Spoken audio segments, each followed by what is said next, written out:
अस्सलाम वालेकुम dear students, हमने Punjab curriculum and text book board Lahore की इंटरमीडिएट की इंग्लिश ग्रामर एंड कंपोजिशन की बुक स्टार्ट की हुई है। हम सबसे पहले इसका चैप्टर 1 कर रहे हैं जिसके अंदर हमारे पास पार्ट्स ऑफ स्पीच हैं। इससे पहले हमने अपने 5 पार्ट्स ऑफ स्पीच कंप्लीट कर लिए हैं। हमने हर लेक्चर के अंदर एक पार्ट्स ऑफ स्पीच को कवर किया है।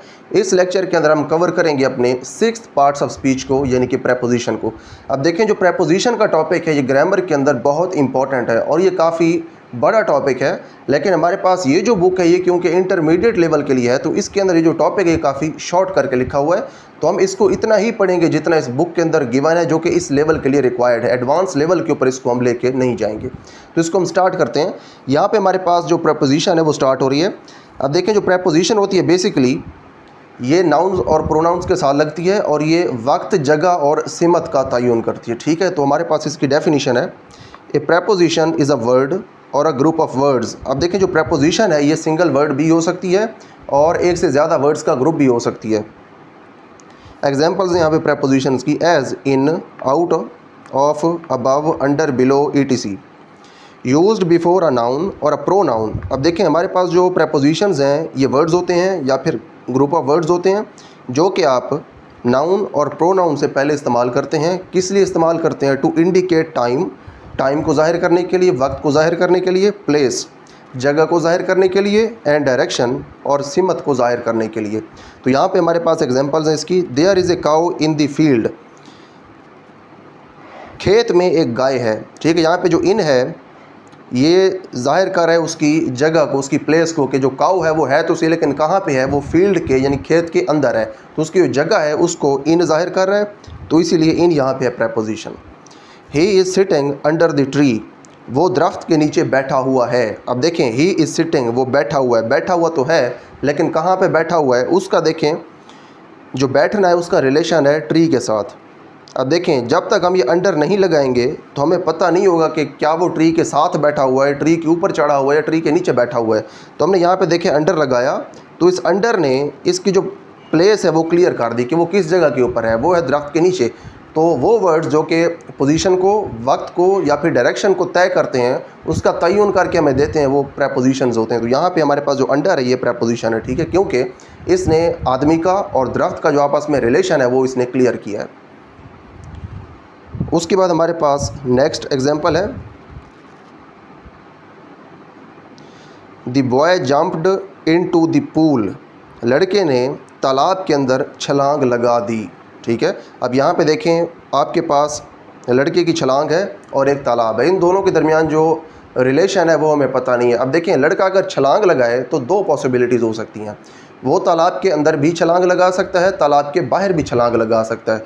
अब अगर हमने ये दिखाना है कि अंदर छलांग लगा रहा है या उससे बाहर जा रहा है, तो उसके लिए हमें लगानी पड़ेगी एक प्रेपोजिशन। ठीक है, डायरेक्शन को शो करने के लिए। जैसे कि हमने डेफिनेशन में देखा कि जो प्रेपोजिशन है वो प्लेस को भी बताती है, टाइम भी बताती है, डायरेक्शन भी बताती है। तो यहाँ पे हमारी जो प्रेपोजिशन है वो बता रही है डायरेक्शन। हमें अब ये पता करना है कि वो पूल के अंदर जा रहा है या बाहर आ रहा है, तो उसके लिए हमने यहाँ पे लगाया इनटू। ठीक है, इनटू का क्या मतलब है कि वो पूल के अंदर जंप कर रहा है। अब देखिए, अगर वो पहले से होता पूल के अंदर तो हम कहते the boy is in the pool, फिर हम इनटू का जो वर्ड है, जो इनटू प्रेपोजिशन है, वो फिर हम यूज़ ना करते, फिर हम सिंपली कहते the boy is in the pool. अब यहाँ पे आप इन और इनटू का जो डिफरेंस है वो क्लियर करें। हमने अब ये देखना है कि हमारे पास जो इन है और इन टू है, इनको हम किन सिचुएशंस के अंदर यूज़ करते हैं। देखें, जब तो हमारे पास कोई चीज़ रेस्ट के ऊपर होती है, मूव नहीं कर रही होती, किसी बंद जगह के अंदर मौजूद होती है, तो वहाँ पे हम इन यूज़ करते हैं। ठीक है, लेकिन जब मूवमेंट आ जाए, चीज़ हरकत कर रही हो और मूव करके किसी चीज़ के अंदर जा रही हो, तो उस वक्त हम इन टू यूज़ करते हैं। ठीक है, यहाँ पे देखें, जो बॉय है ये जंप कर रहा है, मूवमेंट है इसकी किसके अंदर? पूल के अंदर, तो ये इन टू। ठीक है, पूल के अंदर जा रहा है, अंदर और किसकी तरफ? टू जो है इसका मतलब है इन टू का कि उसके अंदर, उस डायरेक्शन में ये जा रहा है, मूव कर रहा है। तो इसलिए हमने यहाँ पे इन टू को यूज़ किया। इन टू ने हमें यहाँ पे डायरेक्शन बताई, तो ये प्रेपोजिशन है। उसके बाद हमारे पास है काइंड्स ऑफ प्रेपोजिशन। हमने अब ये देखना है कि हमारे पास जो प्रेपोजिशंस होती हैं वो कितनी टाइप्स की होती हैं। ठीक है, उसकी अक़साम यहाँ पे लिखी हुई हैं। सिंपल प्रेपोजिशंस, उसके बाद हमारे पास होती हैं कंपाउंड प्रेपोजिशंस, उसके बाद होती हैं फ्रेज प्रेपोजिशंस, उसके बाद हमारे पास होती हैं पार्टिसिपियल प्रेपोजिशंस। सबसे पहले हम देखते हैं कि जो सिंपल प्रेपोजिशंस हैं ये क्या हैं। अब देखें, जो सिंपल प्रेपोजिशंस हैं ये इस तरह के हमारे पास वर्ड्स होते हैं जो बिल्कुल शॉर्ट फॉर्म में लिखे होते हैं। ठीक है, आपके पास जो छोटे छोटे वर्ड्स हैं जिनको आप प्रेपोजिशन के तौर पे यूज़ कर रहे हैं, ये आपके पास हैं सिंपल प्रेपोजिशंस या फिर सादा प्रेपोजिशंस। उसके बाद हमारे पास हैं कंपाउंड प्रेपोजिशंस। अब ये जो आपके पास कंपाउंड प्रेपोजिशंस हैं, इनके अंदर अक्सर ऐसा होगा कि एक आपके पास जो वर्ड होगा उससे पहले एक प्रीफिक्स लगा होगा। फॉर एग्जांपल यहाँ पे आपके पास है आउटसाइड, ये आउट और साइड दोनों मिले हुए हैं, कंपाउंड है ये इन दोनों वर्ड्स का। तो इसीलिए आपके पास इस तरह की जो प्रेपोजिशंस हैं जिनके वर्ड्स थोड़े बड़े हैं, ये प्रेपोजिशंस आपके पास होती हैं कंपाउंड प्रेपोजिशंस। ठीक है, तो आपने इनको याद रख लेना है। सिर्फ इनको ही आप याद रख लें तो ये आपके लिए काफ़ी है। MCQs के लिए याद रख लें कि ये आपके पास जो छोटी छोटी प्रेपोजिशंस हैं, ये छोटी प्रेपोजिशंस जो हैं ये सादा हैं, तो इनको आप कहते हैं सिंपल प्रेपोजिशंस। उसके बाद जो ये बड़े वर्ड्स हैं जो कि आप प्रेपोजिशन के तौर पे यूज़ करते हैं, इनको आप कहते हैं कंपाउंड प्रेपोजिशंस। उसके बाद जो आपके पास आगे आने वाली काइंड है इसकी प्रेपोजिशन की, वो काफ़ी ईजी है उसका याद रखना। ठीक है, अब ये जो आपके पास है फ्रेज प्रेपोजिशंस, इसके बारे में लिखा हुआ है ग्रुप्स ऑफ वर्ड्स। ये वर्ड्स के ग्रुप्स होते हैं used with the force of a single preposition. अब देखें, होते तो ये वर्ड्स के ग्रुप्स हैं, लेकिन आप इनको एक सिंगल प्रेपोजिशन के तौर पे यूज़ करते हैं। काम ये सिंगल प्रेपोजिशन का ही करते हैं। अकॉर्डिंग टू, ठीक है, के मुताबिक।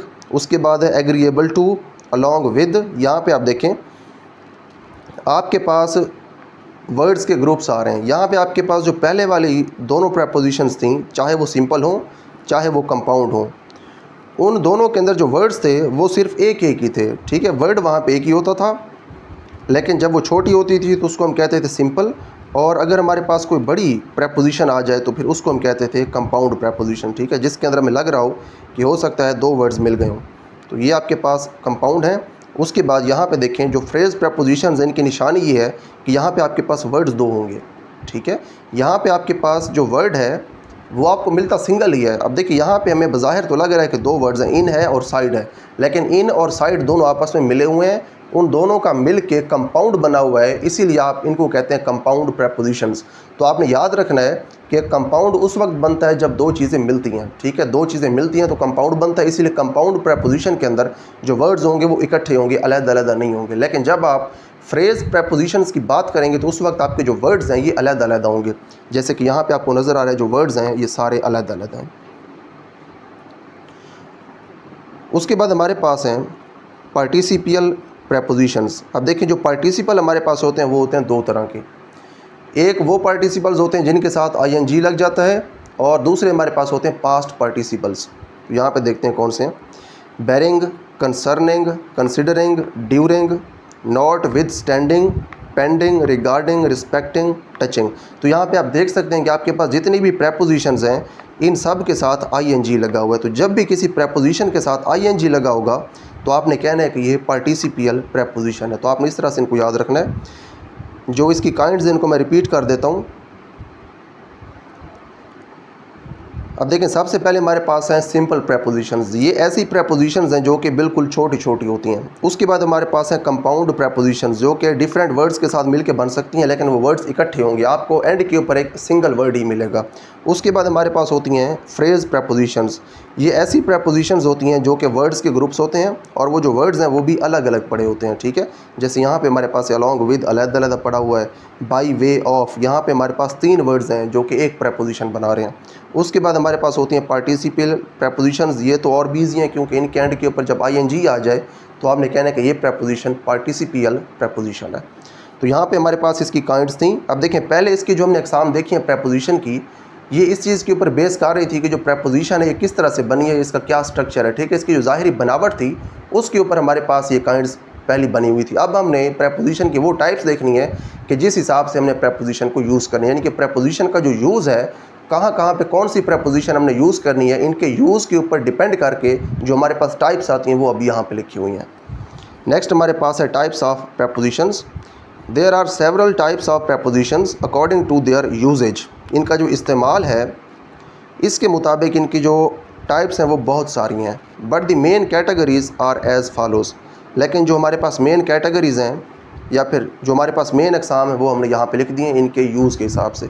जब हमने बात करनी हो टाइम की तो उस वक्त हम इन प्रेपोजिशंस को यूज़ करते हैं। ठीक है, in, on, complete your work in 1 hour. ठीक है, 1 घंटे में अपना काम मुकम्मल करो। तो यहाँ पे जो हमने इन यूज़ किया है ये टाइम को डिनोट कर रहा है। ठीक है, इसी तरह से ऑन जो है ये भी वक्त के लिए आप यूज़ करते हैं। ठीक है, एट भी आप वक्त के लिए यूज़ करते हैं, by, since, far, before, after, ठीक है, बिफोर पहले, आफ्टर बाद में। तो ये आपके पास जो प्रेपोजिशंस हैं ये यूज़ होंगी वक्त के लिए, ठीक है। इनका जो यूज़ है ये आगे हम यहाँ पे देखेंगे, ठीक है। यहाँ पे हमारे पास जो नीचे आ रही है ना list of prepositions with usages and sentences, ये हम यहाँ पे इन सब प्रेपोजिशंस का यूज़ हम यहाँ पे देखेंगे, ठीक है। तो यहाँ पे इसको हम शॉर्ट सा देख लेते हैं पहले। यहाँ पे देखिए हमारे पास उसके बाद जो प्रेपोजिशंस हैं ये यूज़ होती हैं प्लेस के लिए, ठीक है। वो प्रेपोजिशंस जो प्लेस के लिए यूज़ होती हैं, जगह का तयन करने के लिए यूज़ होती हैं, वो ये हैं at, in, on, under, above, over. अब देखिए हमने पहले एग्जांपल जो देखी थी स्टार्ट में, उसमें था the man is under the tree, ठीक है, या फिर he is under the tree. तो अंडर जो है इसने उसकी जगह बताई थी। उसके बाद हमने इन टू देखा था, वो हमें डायरेक्शन बता रहा था। इन का हमने वहाँ पे थोड़ा सा जिक्र किया था कि अगर हम कहते हैं कि लड़का तालाब के अंदर है तो हम कहते हैं the boy is in the pool. तो वहाँ पे जो इन था वो हमें पोजीशन बताता। तो इसीलिए जो इन है ये प्लेस के लिए यूज़ होता है। उसके बाद होती है हमारे पास डायरेक्शन, जैसे कि हमने स्टार्ट में कहा था कि ये वक्त, जगह और डायरेक्शन बताता है। तो यहाँ पे हमारे पास जो डायरेक्शन है उसके लिए जो प्रेपोजिशंस हम यूज़ करते हैं वो होता है टू, इनटू, थ्रू, टुवर्ड्स, ठीक है। ये डायरेक्शन को या फिर सिमत का तयन करते हैं कि किस सिमत में कोई काम हो रहा है। उसके बाद हमारे पास है मैनर, ठीक है। मैनर कहते हैं रवैये को या तरीके को, कि किस तरीके से कोई काम हो रहा है। तो यहाँ पे हमारे पास है विद और उसके बाद है बाई, ठीक है। ये हमारे पास दो प्रेपोजिशंस हैं जो कि रवैये या तरीके के लिए यूज़ होती हैं कि कोई काम किस तरह से हो रहा है, ठीक है। अगर आप कह दें he is talking with anger, ठीक है, वो गुस्से से बात कर रहे, तो यहाँ पे देखें ये फिर जो हमारे पास प्रेपोजिशन है ये मैनर को शो करेगी। उसके बाद हमारे पास है नेक्स्ट प्रेपोजिशन की टाइप एजेंट, ठीक है। एजेंट का मतलब ये है कि जब आप कोई चीज़ यूज़ करते हैं, ठीक है, मिसाल के तौर पे आपने कोई काम करना है और आप वो काम किसी और इंसान के ज़रिए या फिर किसी और चीज़ के ज़रिए करते हैं तो फिर आप उसको एजेंट कहते हैं, ठीक है। जब आप एजेंट के ज़रिए कोई काम करते हैं तो उसके लिए फिर आप कहते हैं बाई। लेकिन अगर आप इंस्ट्रूमेंट यूज़ करें या कोई डिवाइस यूज़ करें या फिर कोई मशीन यूज़ करें तो उस वक्त फिर आप विद भी इस्तेमाल कर सकते हैं। देखिए जो हमारे पास विद और बाई है, इनका यूज़ हमारे पास जो यहाँ पे नीचे यूजेज है इसके अंदर ये क्लियर हो जाएगा, वहाँ पे देखेंगे ये कहाँ कहाँ पे यूज़ होते हैं। उसके बाद हमारे पास है पोजेशन, मलकियत। मलकियत के लिए आप यूज़ करते हैं ऑन, ऑफ, ठीक है, उसके बाद विद, ठीक है। इन चीज़ों को आप शो करते हैं मलकियत के लिए कि कौन सी चीज़ किसकी है, ठीक है। उसके बाद हमारे पास है रीज़न, काज या पर्पज़। रीज़न और काज वजह, पर्पज़ कोई मकसद, ऑफ, विद, फ्रॉम, फॉर, ठीक है। कंट्रास्ट या फिर कंसेशन, उसके लिए आप करते हैं आफ्टर, फॉर, विद। और उसके बाद सोर्स, ओरिजिन, मोटिव, माखज़ या फिर ज़रिया, उसके लिए आप यूज़ करते हैं फ्रॉम, कि ये वाला काम जो है ये किस वजह से हो रहा है या फिर कहाँ से हो रहा है। उसके बाद नेक्स्ट हमारे पास जो है ये सबसे इंपॉर्टेंट जो इस लेक्चर का टॉपिक है वो ये है कि हमने जो डिफरेंट प्रेपोजिशंस हैं इनको हमने किस किस तरह से यूज़ करना है। हम यहाँ पे ये भी देखेंगे कि हमारे पास जो प्रेपोजिशंस हैं इनको हमने कैसे यूज़ करना है, और यहाँ पे कुछ ऐसी भी प्रेपोजिशंस हैं जिनका जो यूज़ है वो थोड़ा सा कन्फ्यूजिंग है, तो हम उनका जो यूज़ है उसको डिफ्रेंशिएट करके भी देखेंगे कि हमारे पास कुछ ऐसी भी प्रोपोजिशंस हैं जिनका यूज़ हमें बज़ाहिर सिमिलर लगेगा लेकिन उनका जो थोड़ा सा डिफरेंस है जिसको क्लियर करना काफ़ी ज़रूरी है उनके यूजेज को समझने के लिए, उनका डिफरेंस भी हम यहाँ पे क्लियर कर लेंगे। तो यहाँ पे हमारे पास लिस्ट है प्रेपोजिशंस की विद यूजेज एंड सेंटेंसेस। सबसे हमारे पास जो पहली प्रेपोजिशन है वो है अबाउट। अबाउट देखें यूज़ उस वक्त होता है ऑन द सब्जेक्ट ऑफ या फिर कनेक्टेड विद, यानी कि अगर किसी मौजू के ऊपर बात हो रही हो तो उस वक्त आप अबाउट को यूज़ करते हैं, ठीक है। किसी सब्जेक्ट के ऊपर किसी मौजू के ऊपर बात हो रही है तो फिर आप यूज़ करते हैं अबाउट को। यहाँ पे इसका एग्जांपल के तौर पे सेंटेंस है have you heard about the news, क्या तुमने ख़बर के बारे में सुना है। अब देखिए बात किस मौजू के ऊपर हो रही है, ख़बर के ऊपर हो रही है, तो इसलिए आपने यहाँ पर अबाउट का वर्ड यूज़ किया। अगर देखें यहाँ पे इस न्यूज़ की जगह हम कोई और वर्ड लेते, इंसिडेंट लेते, वाक़या या फिर एक्सीडेंट लेते, कोई हादसा, तो फिर हम ऐसे कह सकते थे have you heard about the accident या फिर have you heard about the incident. उसके बाद हमारे पास है अबव, ऊपर, ठीक है, हायर देन और over. The sun is above the moon, जो सन है ये मून के ऊपर है। अब देखें ये जो ऊपर है यहाँ पे अबव, इसका मतलब ये है कि ये टच नहीं कर रहा, ठीक है। ऐसा नहीं है कि आपके पास जो मून है वो नीचे है और सूरज बिल्कुल उसके ऊपर है, उसको टच कर रहा है। मून नीचे है, सूरज जो है वो लेवल के हिसाब से उससे ऊपर। यहाँ पे लेवल की बात हो रही है, सतह की बात हो रही है, ऊंचाई की बात हो रही है।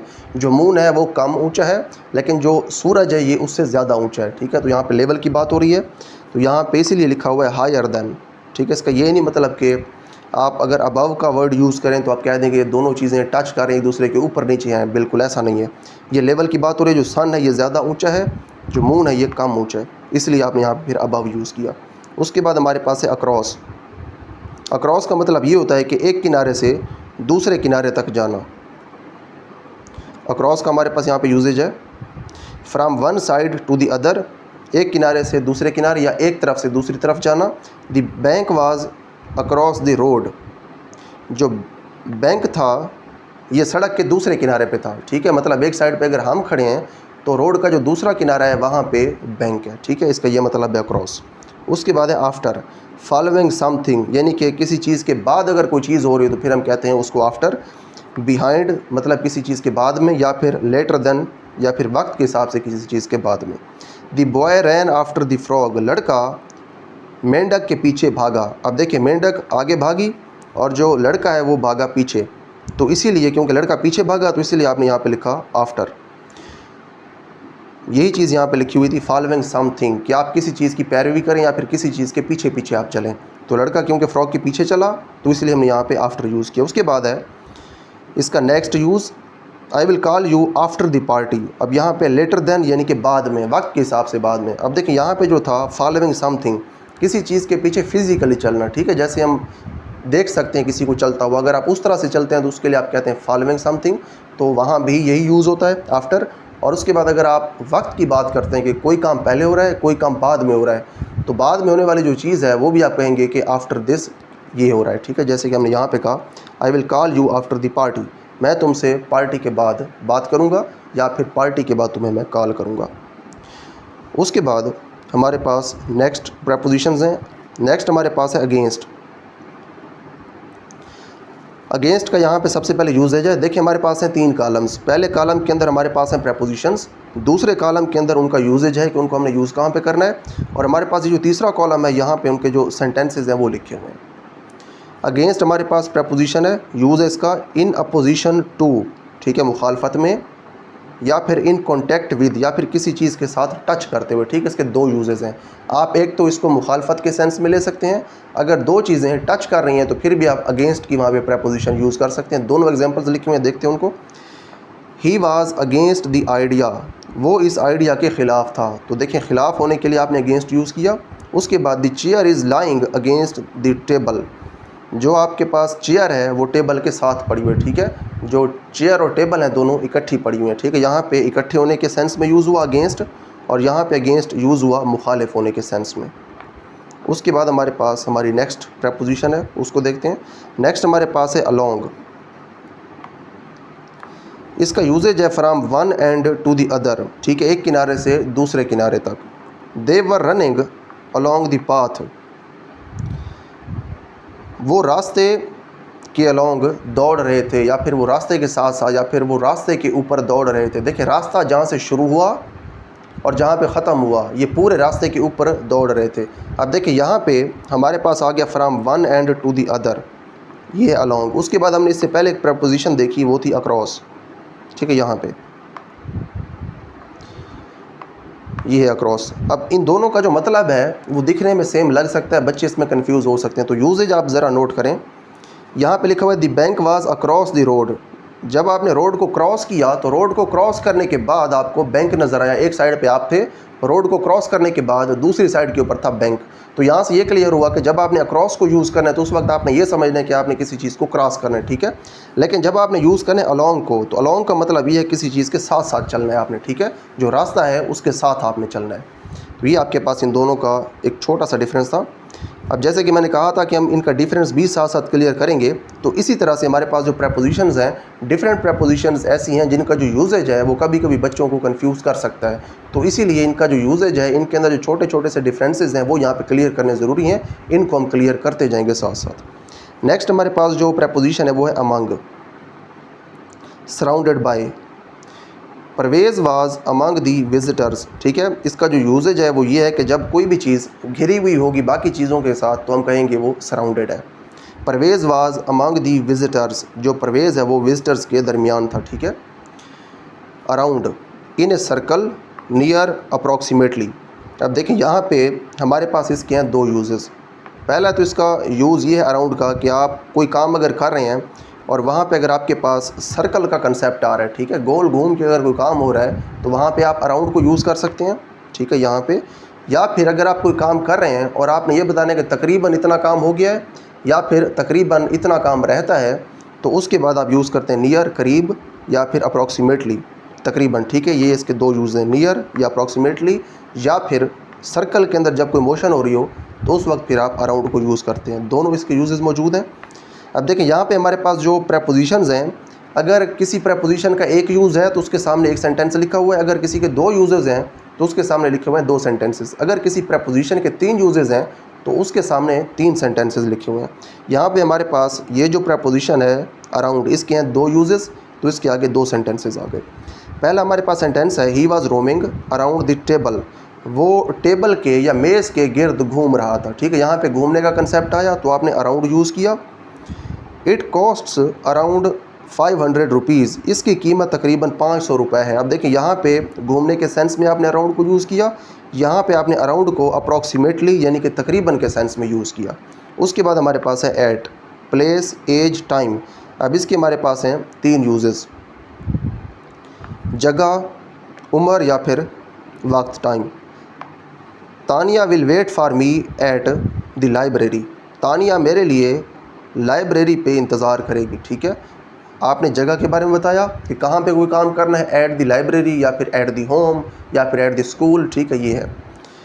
तो यहाँ पे हमारे पास इसका सेकंड सेंटेंस है, ही लेफ़्ट होम एट डॉन, उसने सुबह सादिक के वक्त घर छोड़ा। अब यहाँ पे हमारे पास जो एज लिखी हुई है इसका तो सेंटेंस उन्होंने नहीं लिखा, तो यहाँ पे हमारे पास जो ये सेंटेंस ये वक्त के बारे में आ गया, ये नीचे वाला भी इसका वक्त के बारे में आ गया। It's difficult to drive at night, रात को गाड़ी चलाना मुश्किल होता है, ठीक है। तो यहाँ पे नाइट के लिए भी आपने एट यूज़ किया, वक्त के लिए, तो आपने इसको याद रखना। उसके बाद हमारे पास है अवे फ्रॉम, किसी चीज़ से दूर जाना, ठीक है, एट डिस्टेंस, दूर जाना, फासला रखना। The boy ran away from the fire, लड़का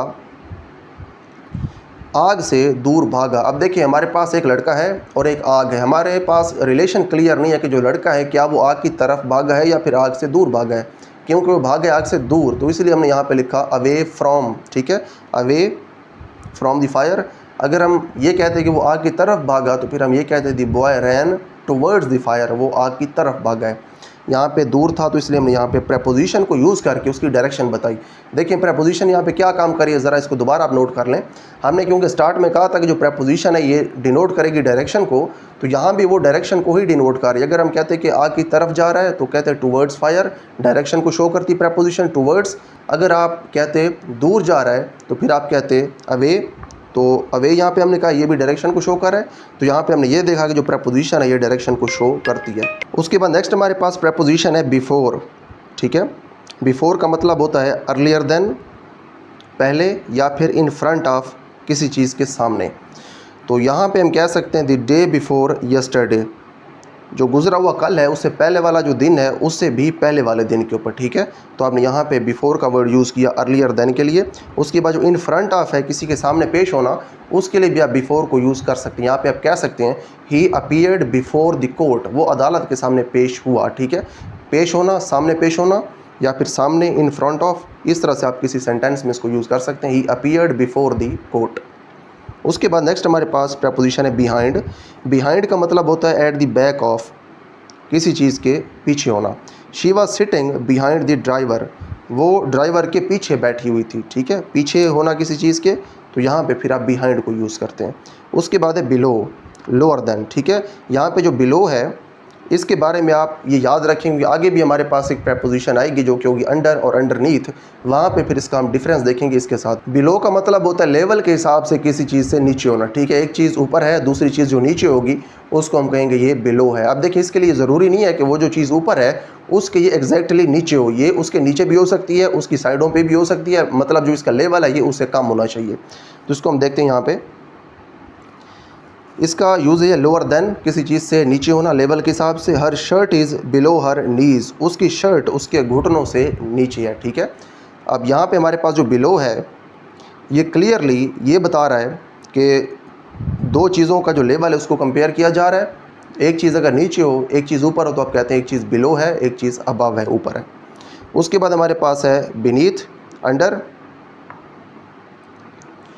इसका देखिए मतलब होता है अंडर, और अगर आप दिखाना चाहें कोई भी चीज़ किसी चीज़ के नीचे है तो फिर आप इसको बीनीथ को यूज़ करते हैं। The notebook was beneath the books, जो हमारे पास नोटबुक है वो बुक्स के नीचे थी। ठीक है, अब यहाँ पे जो नीचे का मतलब है ये फिज़िकली किसी चीज़ के नीचे होना है। कोई चीज़ अगर एग्जैक्टली ऊपर होगी और उसके नीचे अगर कोई चीज़ एग्जैक्टली उसके नीचे होगी तो उसके लिए आप फिर प्रेपोजिशन जो यूज़ करते हैं वो होता है बीनीथ। ठीक है, यहाँ पे हमारे पास डिफरेंस क्लियर हो गया। जो बिलो है ये यूज़ होता है लेवल के लिए, कोई चीज़ ऊंची है कोई चीज़ नीची है, और उसके बाद जो बीनीथ है ये यूज़ होता है किसी चीज़ के फिज़िकली नीचे होना। तो यहाँ पे हमारे पास है बिसाइड। बिसाइड का मतलब होता है नेक्स्ट टू, ठीक है, किसी चीज़ के साथ होना। The bank is beside the school, bank school के साथ है। ठीक है, किसी चीज़ के साथ होना, आप बिसाइड यूज़ करते हैं। उसके बाद हमारे पास नेक्स्ट प्रेपोजिशन है बिटवीन। बिटवीन जो है ये यूज़ होता है in the space separating two things, जो आपके पास दो चीज़ें होती हैं उनके दरमियान अगर कोई चीज़ हो तो उसको फिर आप कहते हैं बिटवीन, वहाँ पे आप यूज़ करते हैं। Mariam sat between Tuba and Sana, Mariam Tuba और सना के दरमियान बैठी। ठीक है, तो यहाँ पे जो बिटवीन है ये उनके दरमियान जो खाली स्पेस है उसके लिए यहाँ पे यूज़ हो रही है प्रेपोजिशन। उसके बाद हमारे पास है बाई। जो बाई है हमारे पास इसके यहाँ पे यूजेस लिखे हुए हैं, दो यूजेस यहाँ पे लिखे हुए हैं। नियर, नियर का मतलब है किसी चीज़ के करीब होना। उसके बाद इसका दूसरा यूज़ है एट द साइड ऑफ, किसी की साइड के ऊपर होना, ठीक है, साथ होना। और यहाँ पे है तीसरा इसका यूज़ नॉट लेटर देन, ठीक है, कि किसी मखसूस वक्त से देर ना करना। ठीक है, इसके हम यहाँ पे यूजेस देखते हैं। The resort is by the river, जो यहाँ पे रिजॉर्ट है ये रिवर के साथ है। देखिए अब यहाँ पे यूज़ इसके दो ही हैं। ये जो आपके पास है ये एक यूज़ है नियर या फिर एट द साइड ऑफ, किसी चीज़ के करीब होना या फिर किसी चीज़ की साइड पे होना, ये एक ही बात है। और यहाँ पे है इसका दूसरा यूज़, तो दो इसके यूजेस हैं। पहला इसका यूज़ है the resort is by the river, जो रिजॉर्ट है वो दरिया के करीब है। बाय यहाँ पे यूज़ हुआ करीब के लिए, नियर के लिए। उसके बाद नेक्स्ट हमारे पास इसका यूज़ है the teacher wants the report by Monday, teacher को रिपोर्ट मंडे तक चाहिए। ठीक है, अब देखिए यहाँ पे हमारे पास क्या है बाय मंडे, इसका मतलब ये है कि मंडे से लेट नहीं होना चाहिए। यही यहाँ पे कहा हुआ था नॉट लेटर देन, किसी मखसूस वक्त से देर ना हो, लेट ना हो। उसके बाद हमारे पास नेक्स्ट प्रेपोजिशन है क्लोज टू, किसी चीज़ के करीब होना।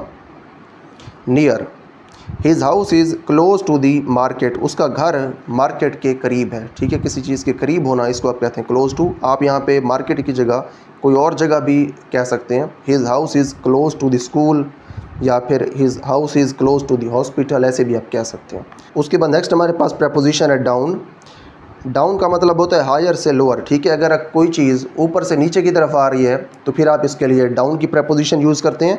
She pulled down the curtain, उसने पर्दे को नीचे खींचा। अब देखिए यहाँ पे एक पर्दा है, एक उसको खींचने वाली है। इसके लिए काफ़ी सारी पॉसिबिलिटीज़ हो सकती हैं। ऐसा भी हो सकता है वो पर्दे को ऊपर की तरफ खींचे, नीचे की तरफ खींचे या फिर साइडों के ऊपर खींचे। तो आप यहाँ पे डिफरेंट प्रेपोजिशंस यूज़ कर सकते हैं। अगर हम कहते she pulled up the curtain, उसने पर्दे को ऊपर खींचा, तो फिर ऊपर अगर खींचना होता पर्दे ने तो फिर आप यहाँ पे अप यूज़ करते। यहाँ पे क्योंकि पर्दा नीचे की तरफ जा रहा है तो इसलिए आपने यहाँ पे डाउन की प्रेपोजिशन यूज़ की। उसके बाद हमारे पास है फॉर, व्हाट इज़ इंटेंडेड, किस चीज़ का इरादा कर हैं। ठीक है, किसी चीज़ का इरादा अगर किया जाए तो उसके लिए फिर फार यूज़ करते हैं कि फ़लाँ काम जो है ये किस लिए किया है, तो वहाँ पे फिर आप फार की प्रेपोजिशन यूज़ करते हैं। I bought this painting for you, मैंने ये पेंटिंग तुम्हारे लिए ख़रीदी। तो यहाँ पे किसी के लिए या फिर किसी का इरादा करना, ये फॉर यहाँ पे यूज़ होगा। उसके बाद हमारे पास नेक्स्ट प्रेपोजिशन है फ्रॉम। अब देखिए यहाँ पे जो ज़्यादातर प्रेपोजिशंस आ रही हैं ये आप पहले से यूज़ करते हैं पिछली क्लासेस के अंदर। आप जब सेंटेंसेस पढ़ते हैं तो उनके अंदर ये प्रेपोजिशंस आ रही हैं, इनका जो इस्तेमाल है ये आप पहले से जानते हैं। आपको पहले ये बेशक पता ना हो कि ये प्रेपोजिशंस इनका इस्तेमाल कहाँ पे होता है, लेकिन जो सेंटेंसेस हैं उनको पढ़ पढ़ के आपकी इतनी प्रैक्टिस तो हो गई होगी कि आप ये वैसे ही जानते होंगे कहाँ पर हमने कौन सी प्रेपोजिशन लगानी है। तो ये इतना मुश्किल नहीं है। नेक्स्ट हमारे पास है फ्रॉम। वेयर समथिंग स्टार्ट्स और ओरिजिनेट्स, कोई चीज़ कहाँ से शुरू होती है। ठीक है, अगर आपने ये चीज़ डिनोट करनी है तो उसके लिए फिर आप फ्रॉम यूज़ करते हैं। The wind is blowing from the south, जो हवा है वो साउथ से चल रही है। ठीक है, वहाँ से ब्लो हो रही है, तो ये फ्रॉम यहाँ पे यूज़ किया आपने। उसके बाद है in, at a point within an area, किसी जगह के अंदर या फिर किसी रकबा के अंदर कोई पॉइंट, उसके लिए आप इन यूज़ करते हैं। मतलब कोई चीज़ किसी जगह के अंदर पहले से मौजूद है, पहले से मौजूद हुई चीज़ को आप इन से डिनोट करते हैं। हमने पहले देखा इन टू और इन में फ़र्क हमने पहले देख लिया था। अगर कोई चीज़ जा रही है, मूव करे किसी चीज़ के अंदर, तो फिर आप इन टू यूज़ करते हैं। पहले से कोई चीज़ अंदर मौजूद है तो उसको ज़ाहिर करने के लिए आप इन यूज़ करते हैं। तो यहाँ पर इन है तो चीज़ पहले से मौजूद होगी अंदर। या फिर टाइम के लिए आप यूज़ करते हैं कि कितने टाइम में होना चाहिए, या फिर लोकेशन या प्लेस के लिए कि किस जगह के ऊपर कोई काम हो रहा है। तो तीनों इसके यूजेस यहाँ पे मौजूद हैं। आगे, the book is in the cup board, जो किताब है वो कप बोर्ड के अंदर है, ठीक है। यहाँ पे प्लेस है ये। उसके बाद प्लेस भी है लेकिन ये किसी चीज़ के अंदर है, ठीक है। कप बोर्ड के अंदर किताब मौजूद है, किसी बंद जगह के अंदर मौजूद है, पहले से मौजूद है। अगर यहाँ पे ये होता कि आप किताब को अंदर रख रहे हैं कप बोर्ड के, तो फिर आप इन टू यूज़ करते हैं। यहाँ पे क्योंकि पहले से अंदर मौजूद है तो फिर आपने इन यूज़ किया है। उसके बाद हमारे पास इसका दूसरा यूज़ है, she is going in the afternoon, वो आफ्टरनून के अंदर, ठीक है, दोपहर के अंदर वो जा रही है, ठीक है। तो यहाँ पे वक्त को इसने डिनोट किया, इसलिए आपने यहाँ पे इन लगा दिया। उसके बाद इन यहाँ पे यूज़ हुआ है जगह के लिए। She works in a university in Lahore, वो लाहौर की एक यूनिवर्सिटी में काम करती है। यहाँ पे दो जगह पे इन यूज़ है क्योंकि प्लेसेस दो हैं, एक यूनिवर्सिटी जगह है और एक लाहौर है। वो काम करती है यूनिवर्सिटी के अंदर और यूनिवर्सिटी है लाहौर के अंदर, ठीक है। दोनों का जगह के साथ रिलेशन, इसलिए आपने यहाँ पे दो बार इन को यूज़ किया है। उसके बाद हमारे पास है in front of. In front of का मतलब होता है डायरेक्टली बिफोर, ठीक है, किसी चीज़ के सामने कोई काम करना। The boy ran out in front of the train, लड़का भाग के ट्रेन के सामने आ गया, ठीक है। इन फ्रंट ऑफ के सामने आना, तो जब ये कंसेप्ट हो तो यहाँ पे फिर आपने इन फ्रंट ऑफ करना है, डायरेक्टली बिफोर, डायरेक्टली किसी चीज़ के सामने आ जाना। उसके बाद हमारे पास है inside, on the inner part of, the line was inside the cage, जो शेर है वो पिंजरे के अंदर था, ठीक है। उसके बाद हमारे पास into entering a closed space, अगर आप एक क्लोज्ड स्पेस के अंदर एंटर हो रहे होंगे तो उस वक्त आप इन को यूज़ करेंगे, ठीक है। Ali went into the shop, Ali दुकान के अंदर गया। अगर हम ये कहते कि अली दुकान के अंदर था तो फिर हम सिंपली ये कहते Ali was in the shop, Ali दुकान के अंदर था।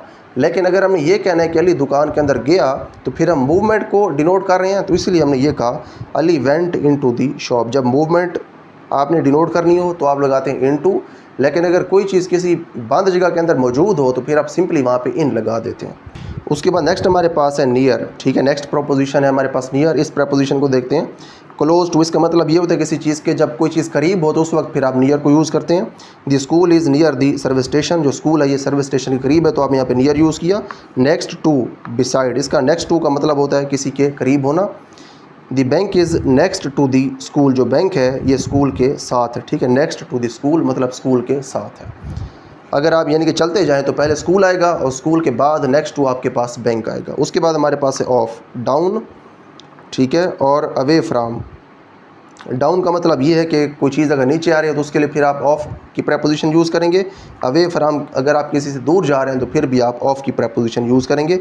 ही फेल ऑफ द वॉल, वो दीवार से नीचे गिर गया। दीवार से वो नीचे भी आया और दीवार से दूर भी चला गया, ठीक है। ऊपर वाली जगह उससे दूर आ गया नीचे, तो इसलिए फिर आपने यहाँ पे ऑफ यूज़ किया। फेल खाली आप नहीं कह सकते, आपने फिर यहाँ पे फेल के साथ ऑफ भी लगाना। ही फेल दीवार आप नहीं कह सकते तो ये गलत हो जाएगा। ही फेल ऑफ दीवार, ठीक है। ही फेल वो गिर गया, दीवाल दीवार, तो ये पता तो होना चाहिए कि वो दीवार के ऊपर, हो सकता है दीवार के ऊपर कोई चीज़ हो, वहाँ से वो दीवार के ऊपर गिर गया हो, या फिर दीवार जो है साइड से कहीं गिरा हो, उसको कहीं से कोई रुकावट हो जिसके साथ वो टकरा गया और उससे टकरा के फिर वो दीवार के ऊपर आ लगा हो। ऐसे भी तो हो सकता है गिर के दीवार के ऊपर लगा हो, या फिर ये भी हो सकता है दीवार से नीचे गिरा हो। तो दीवार से वो नीचे गिरा है, इसीलिए हमने फिर यहाँ पे ऑफ का वर्ड यूज़ किया है। प्रेपोजिशन हमने ऑफ यूज़ की, हमें पता चल गया कि वो दीवार से नीचे गिरा है, तो यहाँ पे इसलिए हमने ऑफ यूज़ किया। उसके बाद नेक्स्ट हमारे पास जो प्रेपोजिशन है वो है on.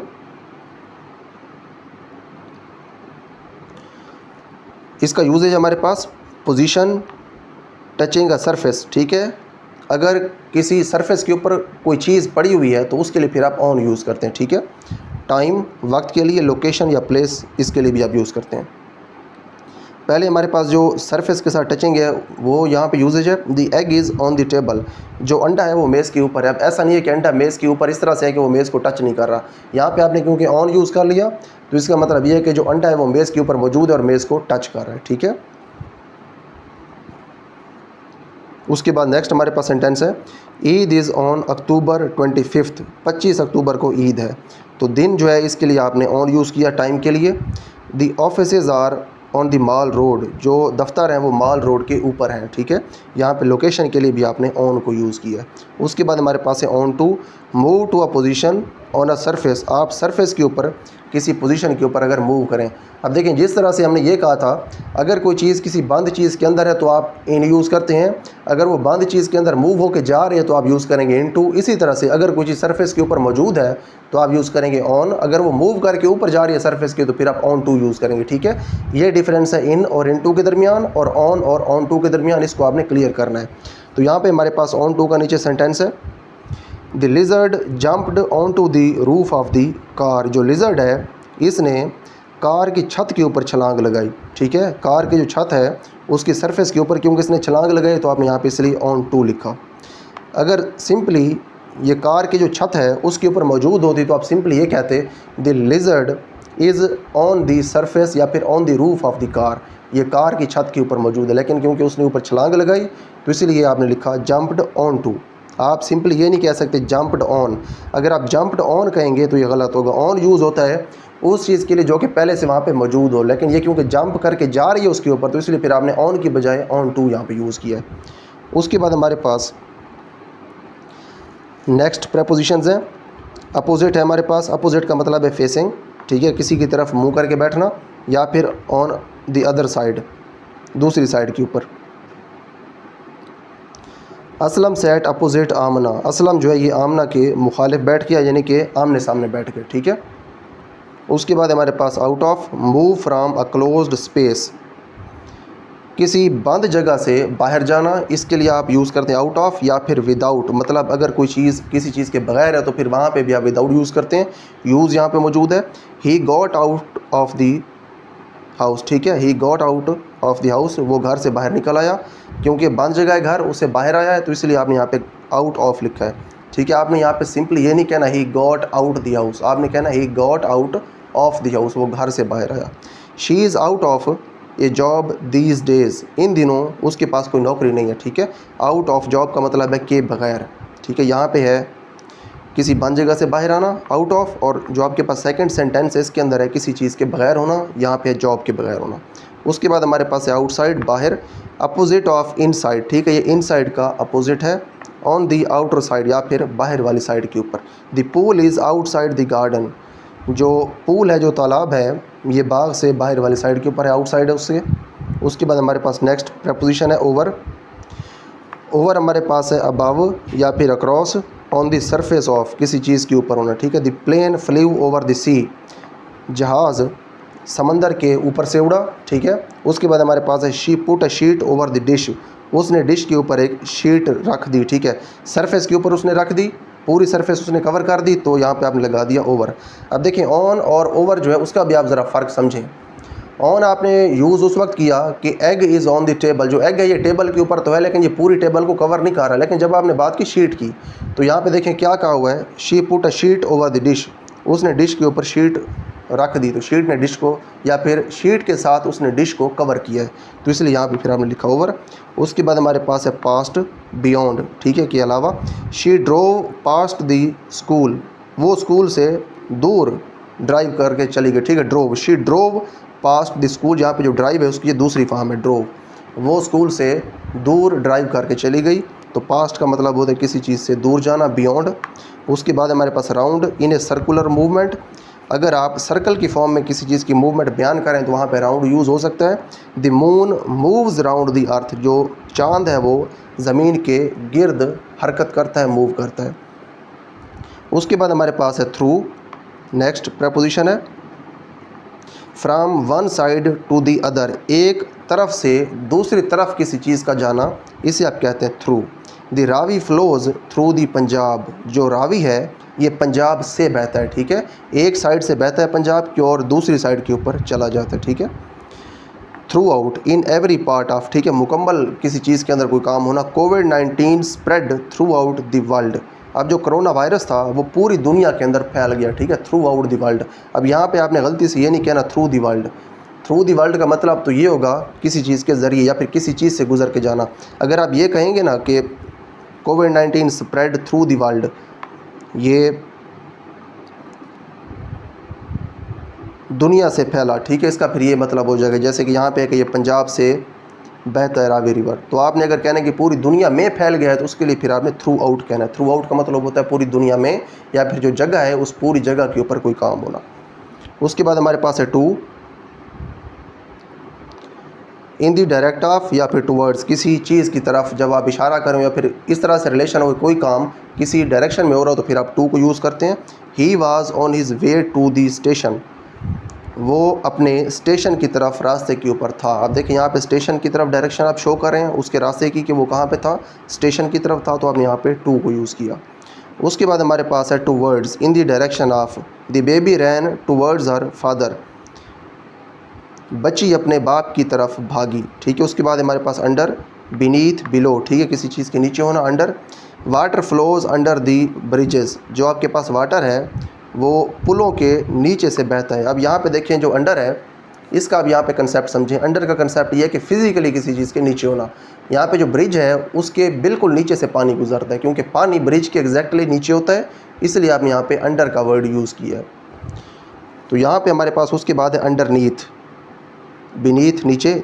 There was dust underneath the carpet, carpet के नीचे डस्ट थी। अब यहाँ पे देखिए आपने अंडर का वर्ड क्यों नहीं यूज़ किया। यहाँ पे देखिए जो आपने अंडर यूज़ किया है वाटर के लिए तो वो ब्रिज के एग्जैक्टली नीचे नहीं है, ब्रिज को टच करके नहीं जा रहा, लेकिन यहाँ पे जो आपके पास डस्ट है ये बिल्कुल कारपेट के नीचे, आप कारपेट को उठाएंगे तो उसके नीचे डस्ट ही पड़ी होगी, तो इसलिए आपने यहाँ पे फिर अंडरनीथ यूज़ किया है। उसके बाद आपके पास है अप, टुवर्ड्स और in a higher position, she ran up the stairs, वो सीढ़ियों के ऊपर भागी, ठीक है, यानी कि सीढ़ियों के ऊपर की तरफ वो भागी, इसलिए फिर आपने अप लिखा है, she ran up the stairs. उसके बाद हमारे पास है विद। अब देखें यहाँ पे हमारे पास she ran up the stairs, वो सीढ़ियों के ऊपर वाली साइड के ऊपर भागी। अगर आप यहाँ पे कहते she rain down the stairs, वो सीढ़ियों के ऊपर नीचे वाली साइड के ऊपर भागी, फिर ये होता। उसके बाद हमारे पास with, including, as a result of. Including का मतलब यह है किसी चीज़ के साथ शामिल होना, और एज ए रिज़ल्ट ऑफ का मतलब यह है किसी काम के नतीजे में होना। Meat is served with rice, जो गोश्त है उसको चावल के साथ दिया जाता है, ठीक है, पेश किया जाता है। विद यहाँ पे इंक्लूडिंग या फिर के साथ, किसी चीज़ के साथ शामिल करने के सेंस में यूज़ हो रहा है। उसके बाद है the officer was annoyed with Mudassir for coming late. अब देखें यहाँ पे जो ऑफिसर है उसको गुस्सा आ रहा था किसके ऊपर, मुदस्सिर के देर से आने के ऊपर, ठीक है, मुदस्सिर के देर से आने के रिज़ल्ट के ऊपर या फिर इसके नतीजे में ऑफिसर को गुस्सा आ रहा था, इसीलिए आपने लिखा विद। उसके बाद हमारे पास विद इन, इनसाइड किसी चीज़ के अंदर होना। They live with in the world city, वो वर्ल्ड सिटी के अंदर रहते हैं, ठीक है, किसी चीज़ के अंदर होना, इसलिए यहाँ पे विद इन लिखा हुआ है। उसके बाद हमारे पास है विदाउट, नॉट हैविंग और लैकिंग समथिंग, यानी कि ना होना किसी चीज़ का या फिर किसी चीज़ की कमी होना, ये हमारे पास है विदाउट। इसका हमारे पास ये यूजेज आ गया। उसके बाद हमारे पास इसका सेंटेंस है, Asgar can not live without milk, जो असगर है ये दूध के बगैर नहीं रह सकता। अब यहाँ पे आप देखें हमारे पास जो विदाउट है इसका हमने पहले यूज़ देखा, उसके बाद हमने इसका सेंटेंस देखा। हमने इसका यूज़ ये देखा कि जब किसी चीज़ की कमी हो तो उसके बाद हम यूज़ करते हैं विदाउट को। तो यहाँ पे जो असगर है और एक मिल्क है, इन दोनों के दरमियान रिलेशन था, असगर नहीं रह सकता था विदाउट मिल्क। अब देखें दो सिचुएशंस हो सकती थी, हम ये भी तो कह सकते थे Asgar can not live with milk, ठीक है, जो असगर है दूध के साथ नहीं रह सकता, लेकिन हमने यहाँ पे ये कहा असगर दूध के बगैर नहीं रह सकता, ठीक है। विदाउट का मतलब है दूध की कमी, कि दूध के बगैर वो नहीं रह सकता। तो इसके साथ साथ हमारा जो प्रेपोजिशन का टॉपिक है ये कंप्लीट हो गया है। जो प्रेपोजिशन का टॉपिक है, जैसे कि मैंने लेक्चर के स्टार्ट में बताया है, ये हमारी जो इंग्लिश ग्रामर है इसका बहुत ही इंपॉर्टेंट पार्ट है। अब यहाँ तो आपको इसकी जो अहमियत है इसका इतना अंदाज़ा नहीं होगा इस लेवल के ऊपर, लेकिन जब आप बड़ी क्लासेस में जाएंगे और जब आप कंपेटिटिव एग्ज़ाम्स की तैयारी करेंगे, पीपीएससी के, एफपीएससी के जब आप टेस्ट देंगे, तो वहाँ पे जो प्रेपोजिशंस हैं, इनके जो क्वेश्चंस हैं काफ़ी वहाँ पे पूछे जाते हैं। अगर आप अभी से इसको तैयार कर लेते हैं तो वहाँ पे ये आपको काफ़ी ज़्यादा हेल्प करेगी। तो यहाँ पे हमारे पास ये टॉपिक कंप्लीट हो गया है। सबसे पहले हमने प्रेपोजिशन की डेफिनेशंस देखी, उसके बाद हमने प्रेपोजिशंस की जो अक़साम है इस बेस के ऊपर कि उनका स्ट्रक्चर क्या है, स्ट्रक्चर की बेसिस के ऊपर हमने प्रेपोजिशंस की अक़साम देखी। उसके बाद इनका जो यूजेज है, इनके यूजेज के हिसाब से हमने इसकी अक़साम देखी। उसके बाद हमारे पास जो डिफरेंट प्रेपोजिशंस होती हैं इनको हमने किस तरह से यूज़ करना है ये हमने देखा। हमने प्रेपोजिशंस की एग्जांपल्स देखी, डिफरेंट प्रेपोजिशंस का हमने यूजेज देखा, और उसके बाद हमने इनके जो एग्जांपल सेंटेंसेस हैं वो भी देख लिए हैं। तो हमारे पास ये टॉपिक कंप्लीट हो गया। इसके बाद अगले लेक्चर के अंदर हम इंशाल्लाह नेक्स्ट पार्ट ऑफ स्पीच यानी कि कंजंक्शन को स्टार्ट करेंगे।